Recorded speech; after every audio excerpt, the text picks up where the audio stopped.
ओम नीलांजनं समाभासं रविपुत्रं यमाग्रजं छाया मार्तंड संभूतं तं नमामि शनिश्चरम्।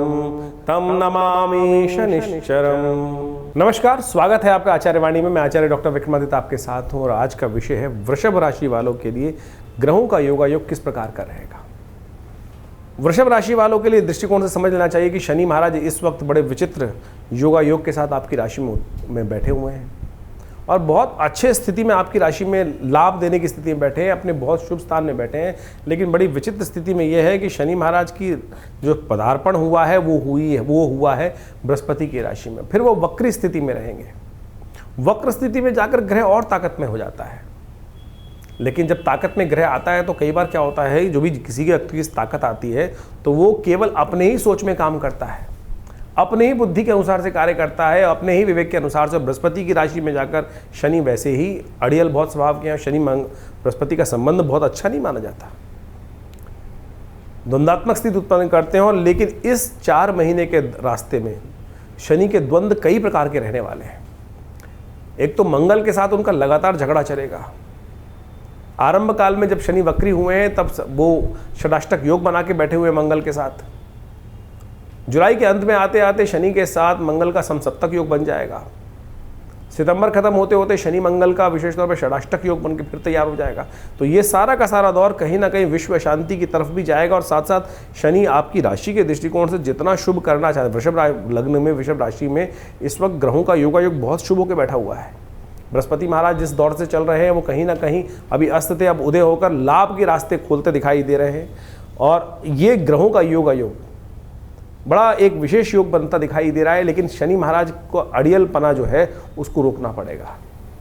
तो जहाँ भी अड़ियल बुद्धि भाव में शनि की दृष्टि पड़ रही है, आपकी राशि के दृष्टिकोण से देखें तो शनि 7वें भाव को देख रहा है, तृतीय भाव को देख रहा है, लग्न को भी देख रहा है आपकी राशि के दृष्टिकोण से। और साथ साथ आपकी राशि के दृष्टिकोण से वो आपके एक जगह पे स्थिर भी नहीं रहने का, लगातार कहीं ना कहीं इधर उधर स्थिति उत्पन्न कर सकता है, भ्रमात्मक स्थिति उत्पन्न कर सकता है, एक जगह स्थिर भाव से बैठने नहीं देगा। तो ऐसे में स्थिरता से काम करने की जरूरत है आपकी राशि के दृष्टिकोण से। जितना स्थिर योग कारक है आपकी कुंडली में शनि महाराज, अशुभ नहीं है। वृषभ लग्न वालों की, वृषभ राशि वालों की कुंडली में शनि महाराज योग कारक हो जाते हैं, शुभ ग्रह बन जाते हैं। लेकिन इस वक्त वक्र स्थिति में आने के कारण से उनका लगातार भ्रम की स्थिति उत्पन्न हो सकती है। स्थिर भाव से बैठना पड़ेगा, तब जाकर ये ग्रह आपकी राशि के दृष्टिकोण से लाभ के योग आपके लिए बन सकते हैं। तो आपको समझना पड़ेगा इस वक्त शनि का लाभ लेने के लिए आपको खासतौर पर एक जगह स्थिर भाव से बैठकर कार्य करने की जरूरत है। हनुमान जी की सुंदर उपासना करें, क्योंकि शनि मंगल का टकराव लगातार चलेगा। तो हनुमान जी का ध्यान करें, जितना हनुमान जी का पूजन करेंगे उतना अच्छा रहेगा।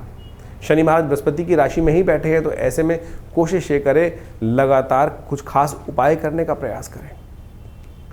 शनि स्तोत्र का पाठ करने का प्रयास करें, वो आपके लिए बहुत अच्छा रहेगा। अभी हम बताएंगे आपको कि शनि स्तोत्र का पाठ किस प्रकार से किया जाए। और साथ साथ ये भी बताएंगे कि बृहस्पति के साथ जब शनि का संबंध होता है तो किस प्रकार से कुछ क्लैश उत्पन्न होने के योग बन जाते हैं। तो ऐसे में एक खास तौर पर उपाय करने का प्रयास करें। भगवान दूध का जितना दान करेंगे उतना अच्छा रहेगा आपकी राशि। केसर युक्त, हल्दी युक्त दूध का सेवन नित्यप्रति करने का प्रयास करें। ये आपके लिए दिव्य उपाय हम बताने का प्रयास करें। आपकी राशि देखिए शुक्र प्रधान राशि है आपकी, और शुक्र प्रधान राशि कई लोग जो है शुक्र को शराब के साथ जोड़ देते हैं, लेकिन शुक्र का वास्तविक संबंध जो है वो गाय के साथ है, समृद्धि के साथ है। और समृद्धि का प्रतीक आज की तारीख में मॉडर्न लोगों ने कहीं और जोड़ दिया है, अय्याशी से जोड़ दिया है। लेकिन शुक्र का वास्तविक समृद्धि जो है वो गौधन से मानी जाती थी प्राचीन काल में। तो आप गाय का दूध नित्यप्रति पीना शुरू करें। यदि ये बृहस्पति के प्रभाव को शुभ करना चाहते हैं, शनि के प्रभाव को, इस वक्त नेगेटिव प्रभाव को शुभ करना चाहते हैं, तो नित्यप्रति दूध का सेवन आपके लिए होना चाहिए। दूध का दान आपके द्वारा होना चाहिए। ये आपकी राशि के दृष्टिकोण से बहुत अद्भुत लाभ देने के योग दे सकता है। हम समस्या क्या कर रहे हैं, हम केवल कुछ खास उपाय करने बैठ जाते हैं। नग पहन लिया, ये कर लिया, वो कर लिया, कुछ और। तो जितना आप हनुमान चालीसा का पाठ, सुंदरकांड का पाठ करोगे, ये सब चीज़ करोगे, तो शनि का प्रभाव नेगेटिव की जगह पॉजिटिव आपके लिए होने के योग बनाएगा। बृहस्पति के साथ शनि का संबंध क्या है वो भी जानेंगे। तो शनि का ये विचित्र प्रभाव जो आपकी राशि के दृष्टिकोण से पड़ रहा है, इसका मूल कारण आपको समझना चाहिए कि शनि का कारण क्या है। शनि महाराज जो है इस वक्त बृहस्पति की राशि में चल रहे हैं, और बृहस्पति और शनि जो आपस में हैं वो बहुत अच्छा मधुर संबंध माना नहीं जाता। शनि जो है वो आत्मकारक हैं, बृहस्पति ज्ञान के प्रतीक हैं। एक बात समझे, दोनों आध्यात्मिक हैं। शनि विशेष तौर पे ज्योतिष के दृष्टिकोण से अंतःकरण के मालिक बोले जाते हैं, अंतःकरण के स्वामी बोले जाते हैं, और वो दंडाधिकारी भी बोले जाते हैं। तो शनि का जो विचित्र प्रभाव जो है, लेकिन उनका जो स्वभाव है, जो चरित्र है, वो बड़ा विचित्र माना जाता है, उसको अच्छे समझना चाहिए। वो बृहस्पति के साथ बिल्कुल नहीं मिलता। बृहस्पति के साथ जो है उनका कई बार विचित्र प्रकार का द्वंद्व शास्त्र में वर्णित किया गया है। और एक बात समझें, शनि में दशाओं के अंतर्गत ज्योतिष के दृष्टिकोण से एक सिद्धांत बताया गया है कि बृहस्पति की दशा चल रही हो उसमें शनि का अंतर आ जाए, या शनि की दशा चल रही हो उसमें बृहस्पति का अंतर आ जाए, तो कभी भी शुभ नहीं जाता है। हमेशा दुष्प्रभाव उसको उत्पन्न करने वाले ये समय माने जाते हैं।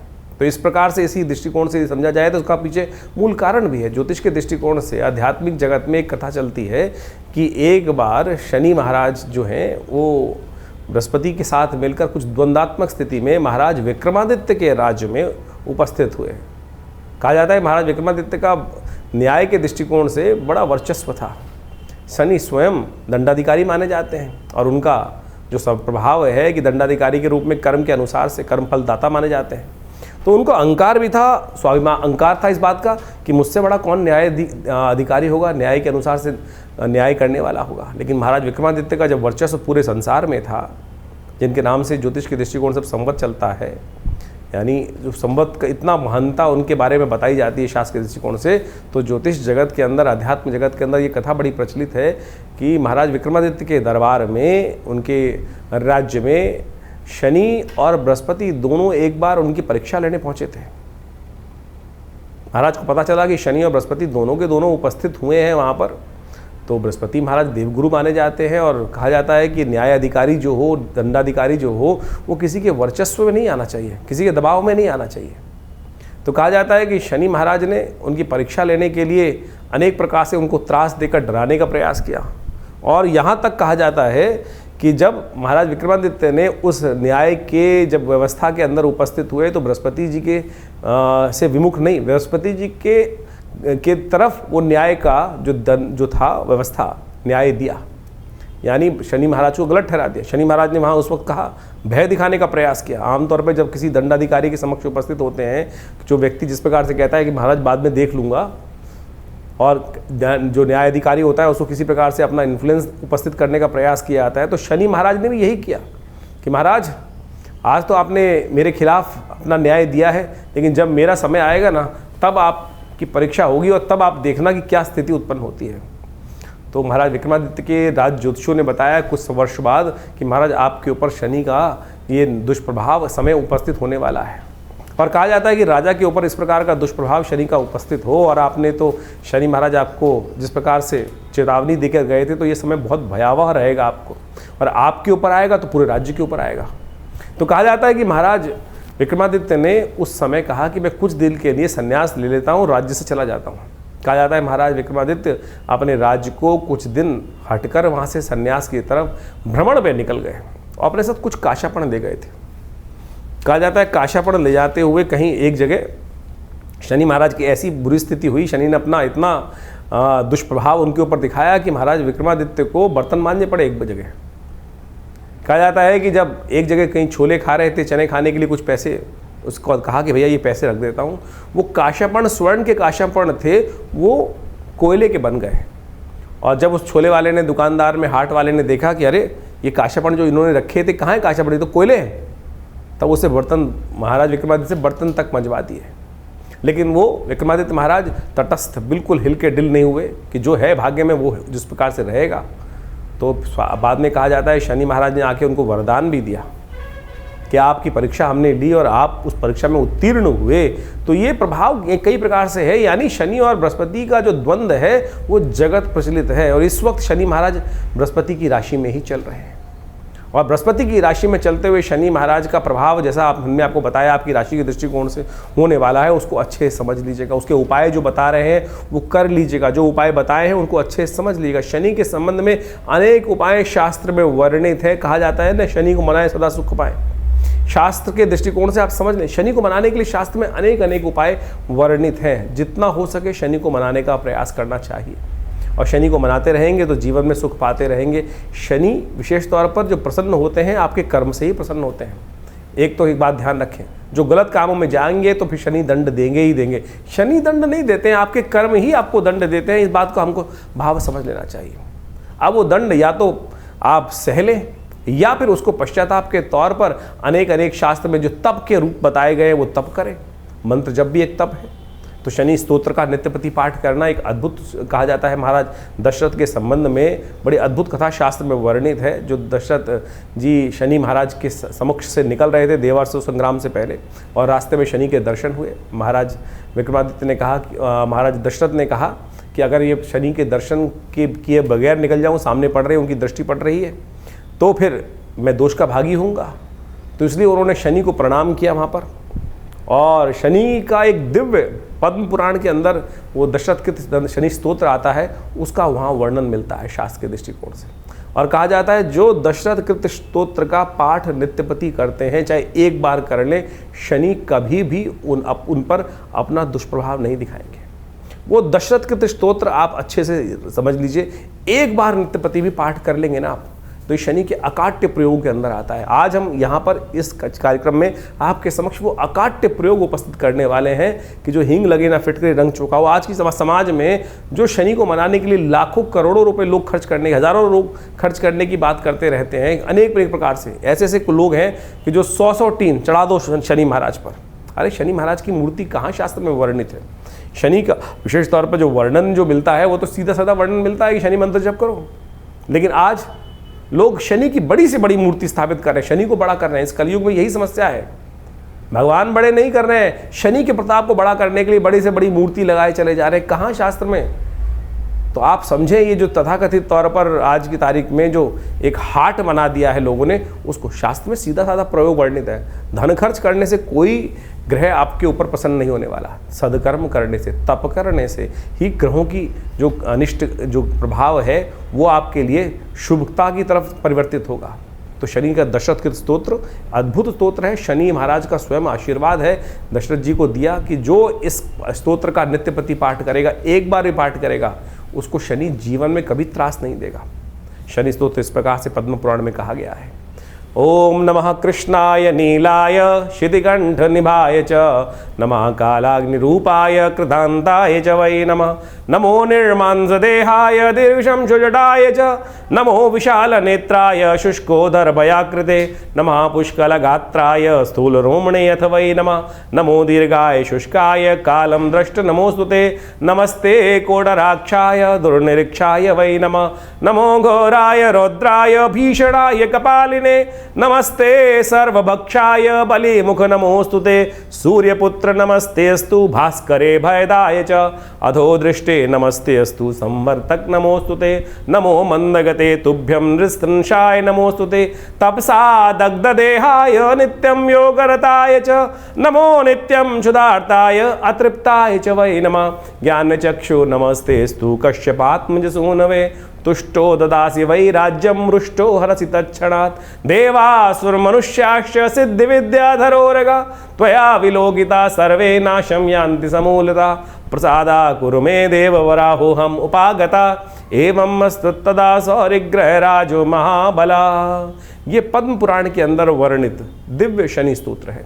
इसका यदि एक बार भी पाठ नित्यप्रति श्रवण भी कर लेंगे ना, तो शनि का कैसा दुष्प्रभाव, शनि की कैसी ढैया, शनि का कैसी साढ़े साथी, शनि की कैसी अशुभ दशा, वो सब के सब शुभ होने की तरफ चली जाएगी।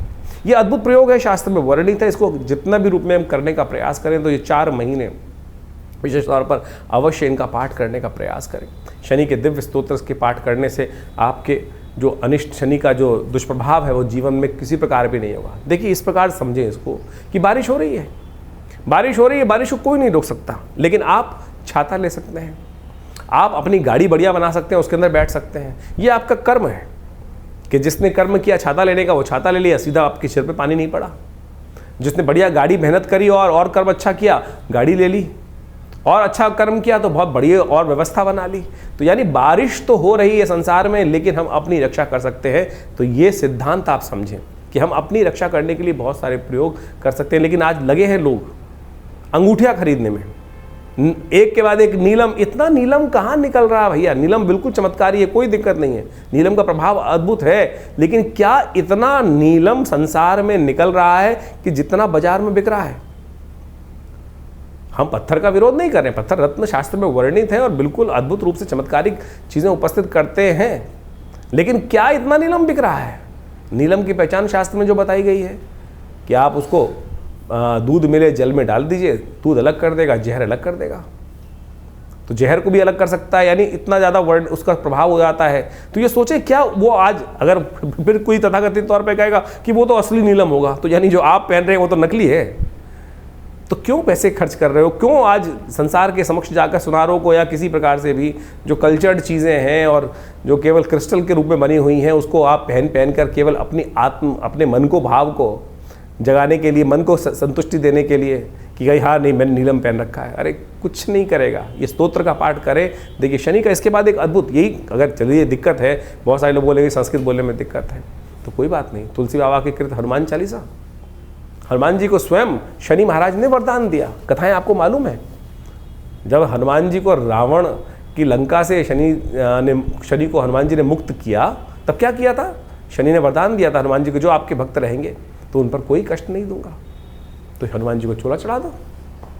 हनुमान जी को हर शनिवार को जाकर हनुमान जी के मंदिर में सिंदूर में चमेली का तेल मिलाया और पीपल के पत्तों की माला लेकर हनुमान जी को पहना दी, एक दिया वहाँ जला दिया, हनुमान चालीसा का पाठ कर लिया, हनुमान जी के मंत्र का जप कर लिया।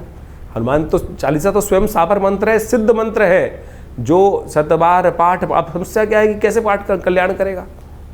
हनुमान जी ने कहा जय जय जय हनुमान गुरुदेव कृपा करो गुरुदेव की नहीं, जय जय जय हनुमान गोसाई कृपा करो गुरुदेव की नहीं। तो अगली लाइन में क्या बोला गया? जो 7 बार पाठ पढ़ जोई छूटे बंद मासु कोई। तो करो ना, सीधा सिद्धांत बताया गया है, तो क्यों नहीं होगा कष्ट निवारण का? लेकिन हम करना नहीं चाहते, हम आलसी हो गए, इस कारण से हमारी समस्याएं जीवन में चलती रहती हैं। तो इसलिए कोशिश ये करें इन समस्त चीज़ों को करने का प्रयास करें। शनि का मंत्र है दिव्य मंत्र, शास्त्रोक्त मंत्र है, तंत्रोक्त जो मंत्र बताया गया है, ओम प्रांग प्रींग प्रोंग से शनिश्चराय नमः, इसका मंत्र का जप कर लो।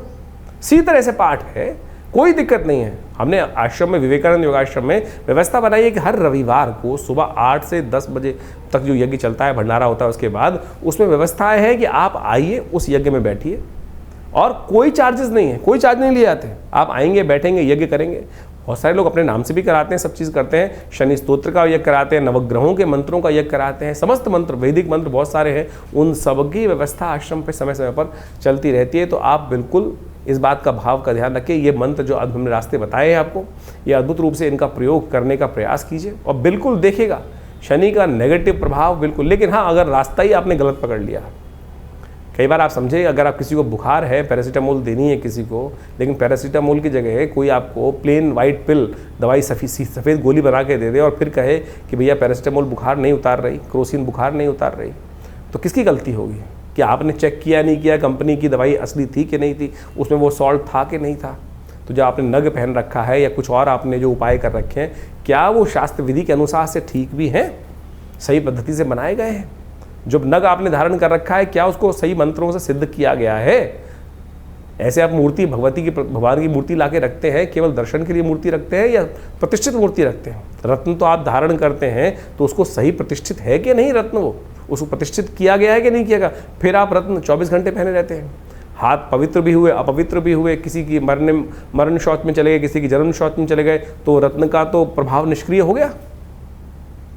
इसी प्रकार से यंत्र भी बहुत अद्भुत रूप से काम करते हैं। जो शनि के यंत्र बने होते हैं, उनको मंत्र से सिद्ध कराकर यदि धारण कर लिया जाए, रख लिया जाए घर में या दुकान पर, तब भी वो अद्भुत रूप से कार्य करते हैं। तो पद्धतियाँ अनेक हैं, लेकिन सही रूप से आज उनका प्रयोग किया जाए। आज बाजार में जिस प्रकार से पूरा का पूरा एक गिमिक सिस्टम चल रहा है, 4 लोगों को बैठा दिया जाता है कि मैं बड़े इसको मैंने धारण किया और इससे मेरी किस्मत जाग गई, ये जाग गई, वो जाग गई। अरे शास्त्र में वर्णित है जो तरीका, उसको करने का प्रयास करें। शास्त्र में भगवान के द्वारा विदित जो चीज़ें हैं, गुरुओं के द्वारा जो विदित चीज़ें हैं, उनको समझने का प्रयास करें। टीवी पर आके तो लोग पता नहीं किस किस प्रकार से, किस कारण से, कौन से पैसे लेकर क्या बोल देते हैं, वो हम सबको समझ में आना चाहिए।